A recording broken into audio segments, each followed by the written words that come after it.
proud siya.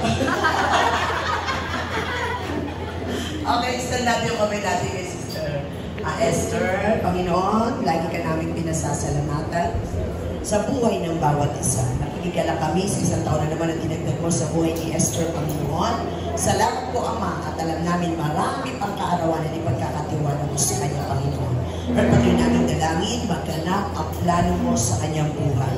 Alam namin hindi ito pwedeng hadlangan ng anumang sitwasyon sa mundo ito. Ito'y magaganap sa takdang panahon, Panginoon. Na siya'y tinawag mong lingkod upang patuloy, Panginoon, na magamit mo sa pangangaral. Salamat po, Panginoon. Salamat din, Lord, na patuloy mo pa yung iniingatan ng kanyang pamilya sa tuwing siya'y lalabas ng kanyang tahanan, ang kanyang mga mahal sa buhay, Lord, na sa pag-iingat na yung mapagpalang kamay.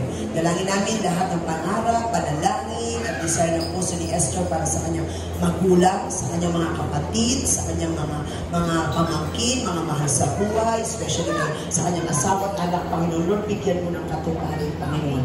Alam namin hindi nasasayang ang kanyang paglilingkod. May ginagawa ka sa pamilya, may Father God. Salamat din po sa favor, Lord, na bubuksan mga doors of opportunity, na bubuksan mo sa kanyang pag-a-apply sa DepEd, Father God, Las Piñas. Naniniwala kami yung favor mo, ipatuloy mong ipaparanas sa kanyang Father God. Salamat po, Panginoon.